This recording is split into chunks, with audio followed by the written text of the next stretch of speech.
नमस्कार। हर हर महादेव। काशी से मैं पंडित रवि प्रकाश मिश्र आज पुनः आपके साथ आपके समक्ष इस वीडियो के माध्यम से बटुक भैरव रहस्य का अगला भाग प्रस्तुत करने के लिए उपस्थित हुआ हूँ। भगवान बटुक भैरव की असीम कृपा उनके भक्तों पर बनी रहे, उनके चाहने वालों पर बनी रहे, ऐसी इच्छा के साथ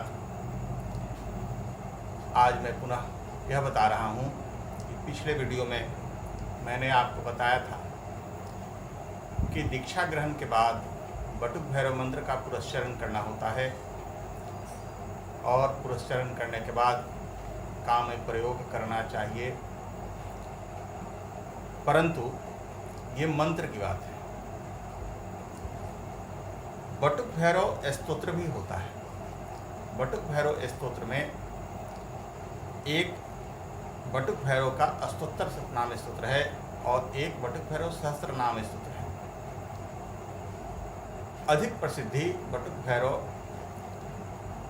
अष्टोत्तर शतनाम स्तोत्र का है, जिसकी महिमा सारे जहान में, सारे सनातनियों के यहाँ, सारे बटुक भैरव के भक्तों के यहाँ, भैरव के चाहने वालों के यहाँ इसकी चर्चा रहती है। बटुक भैरव स्तोत्र का भी पुरस्चरण करना चाहिए, वरना वह फलदायी नहीं हो पाता। बटुक भैरव स्तोत्र के लिए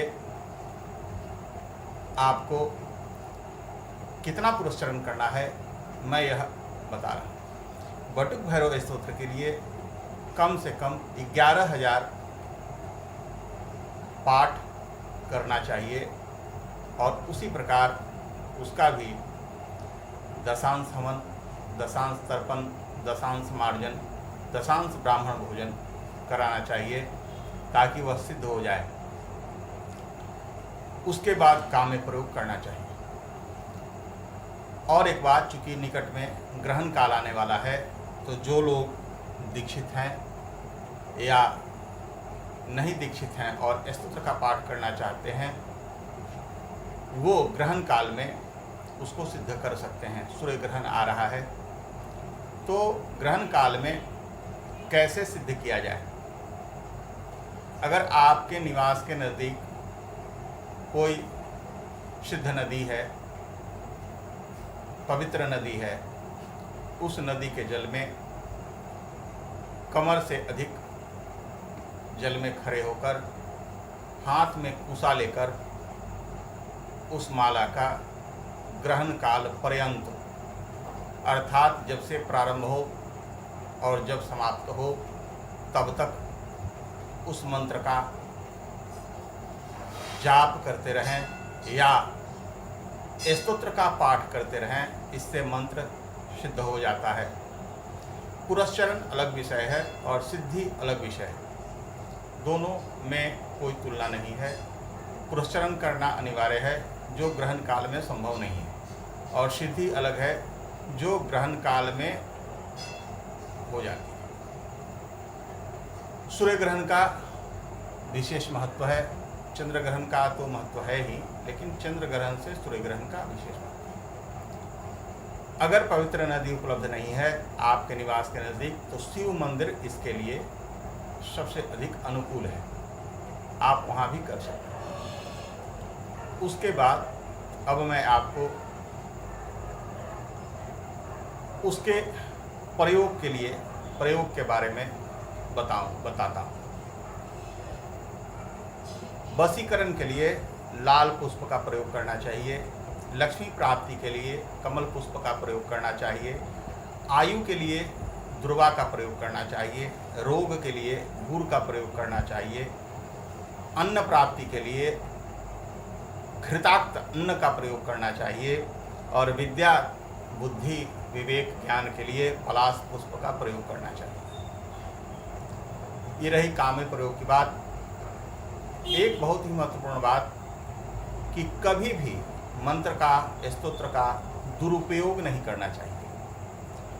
किसी भी को हानि पहुंचाने के उद्देश्य से किसी को कष्ट देने के प्रयोजन से इसका प्रयोग नहीं करना चाहिए।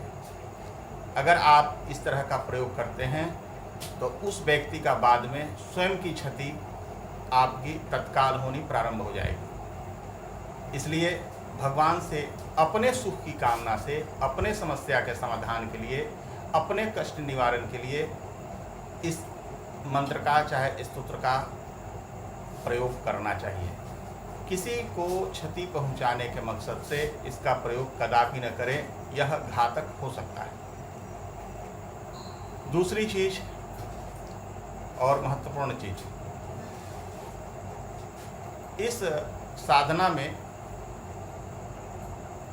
पंचमकार का बहुत महत्व है। पंचमकार के बारे में लगभग सभी बटुक भैरव साधक जानते हैं, फिर भी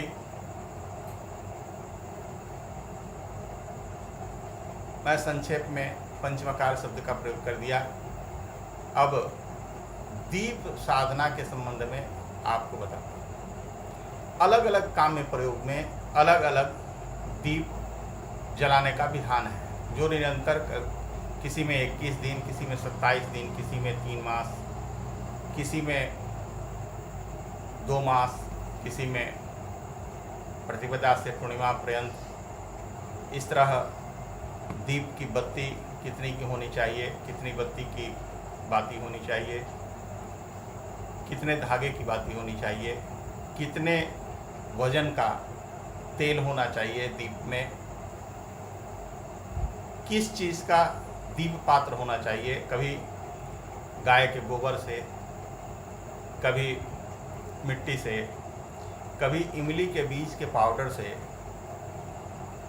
कभी गंगा की मिट्टी से।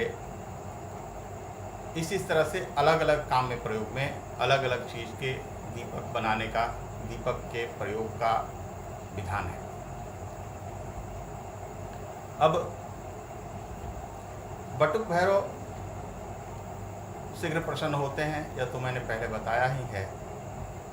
बटुक भैरव की साधना के लिए आप कुत्ते को कभी न भूलिए। श्वान को यथा समय, कम से कम रविवार के दिन, रविवार बटुक भैरव का, मंगलवार बटुक भैरव का विशेष दिन बताया गया है। तो रविवार और मंगलवार को कुत्ते को संभव हो तो प्रतिदिन गुड़ खिलाएं। अगर कोई संकट है किसी व्यक्ति पर, बच्चे पर, जैसे बुरी नज़र लग गई है बच्चे को, तो गुड़ उसके सर पे 7 बार घुमाकर उस श्वान को खिला दें। इससे तत्काल बला की शांति होगी और आपको आनंद का अनुभव होगा। आपको लगेगा कि बटुक भैरव की कृपा प्राप्त हो रही है। कहीं भी अगर आपको लगे परिवार में किसी के ऊपर कि कोई बला आ गई है या बुरी शक्ति का प्रभाव हो गया है या नज़र लग गया है, तो 7 लौंग लेकर उस व्यक्ति पर 7 बार घुमाकर कहीं निर्जन स्थान में ले जाकर फेंक देने से, और फेंकते समय यह ध्यान रहे कि लौटते समय पीछे मुड़कर न देखें। ऐसा करने से वह बला उधर ही चली जाती है और हाथ पैर धोकर ही घर में प्रवेश करें। इस तरह के कुछ कार्य हैं, कुछ टोटके हैं जो आपके जीवन को सुखी बना सकते हैं। और विशेष अगले वीडियो में आपको पुनः बताऊंगा एक नए विषय को लेकर, बटुक भैरव पर ही, बटुक भैरव का ही एक नया विषय। इसको, हमारे इस वीडियो को सब्सक्राइब करें, शेयर करें, लाइक करें, जिससे मेरा भी मनोबल बढ़ता रहे और मैं भी आपके सामने प्रस्तुत होता रहूं। हर हर महादेव, नमस्कार। मेरा ईमेल आईडी मैंने इसमें दे दिया है, इस वीडियो में नीचे चलता हुआ आपको दिखेगा। उस ईमेल आईडी के माध्यम से आप चाहें तो मुझसे अपनी जिज्ञासा उस पर बताकर मेरा उत्तर पाकर अपनी जिज्ञासा शांत कर सकते हैं। आपको समुचित उत्तर उसका मिलेगा, मार्गदर्शन मिलेगा उस जीमेल के माध्यम से। नमस्कार। हर हर महादेव।